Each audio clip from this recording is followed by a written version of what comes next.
Hello，大家好，我是拜伦。这个世界越来越复杂，压力越来越多样，新的问题越来越难以解决，生活总在玩着花样搞我们。这个时候，我们可以考虑走相反的路，让自己越来越简单。今天就分享 KISS 原则。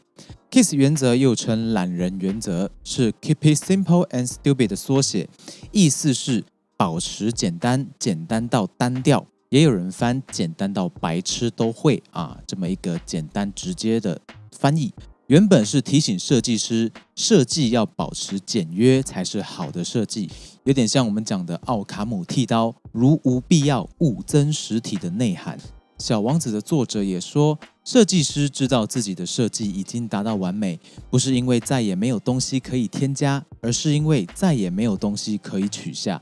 复杂的设计不是好设计，这个原则用在任何领域都是很优秀的。表达要简练，做事要利落，设计程式也是简练的code最健康最好用。有时候我们认为必须要传达的资讯、功能或过程，我们认为重要的地方，如果它不能帮助我们的对象、我们的客户去理解问题、解决困难、节省大家的时间精力，甚至连我们自己的问题都不能够得到帮忙，那就是多余的设计、多余的资讯传递。我们认为重要的地方，或是我们抓住的重点，就需要修正。比如说，当手机功能越来越强大，我相信大多数人仍然只会用手机来玩游戏、拍照、看影片或拍影片。当手机里面的相机功能跟规格越来越专业的时候，大多数的消费者也仍然只会用自动模式拍照跟摄影。虽然追求产品的强大很好，但真实的情况是，这些很厉害的东西、很厉害的功能，就是很少被用上。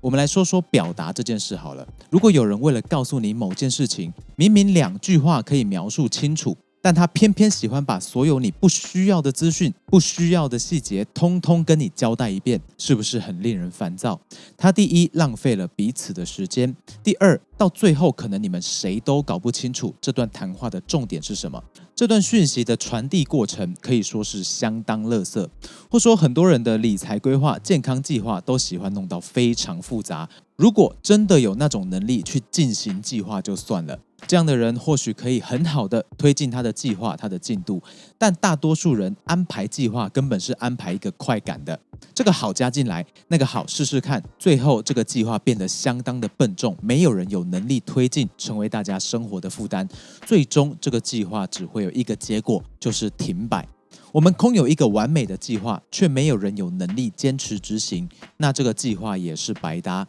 用在组织里也会有一样的现象。如果你已经有工作，你在一个职场里面，你一定有意识到很多的行政流程、纸本是多余的、没有必要的，是为了完成某些规定、达到某些要求而产生出来的。如果去除掉这些冗余的行政流程，或者是去除掉要求大家有这些行政流程的人，那么整个组织的行政效率、行动效率会变得非常高。换句话说，为了满足更多的要求，或者是其他自己的目的，把事情复杂化似乎是一个必然的现象，但是它当然也会造成我们的效率降低，同时你的压力指数也会上升。如果把保持简单看成一个方向，那么会让现在大多数人产生身心问题的就是另一个方向，也就是变得复杂。或许是生活要求的难度越来越高，或者是自己越来越多样化的欲望追求，又或者是各式各样的知识焦虑和自我要求。这些并不是坏事，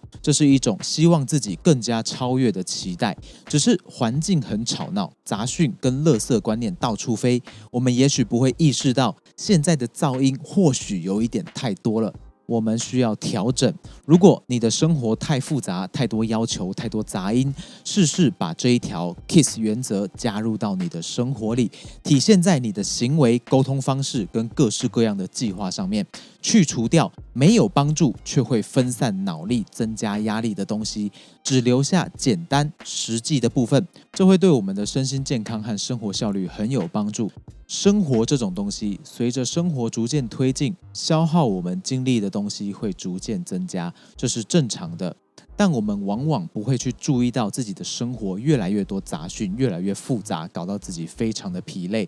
这个时候，我们只需要再整理回简单的状态就好。这是一个动态的优化过程。当你将 KISS 原则应用在自己身上，当你实际思考简单这件事，维持这个习惯，你能够减少不断增加的压力，可以保有弹性，创造空间，你也可以因此获得更多的自由时间。你的资源变多，负担变少，因此你也可以快速的调整自己，你的计划跟方针将更能有效执行。你可以用相对效率的方式来解决问题，你也可以快速的抓到重点，快速的传递出你要讲的重点。你可以用更轻快的步调游走在你自己的生活里。那么这期希望对你有一点点的帮助。我是 Byron， 记得3连订阅留言，我们下次见喽。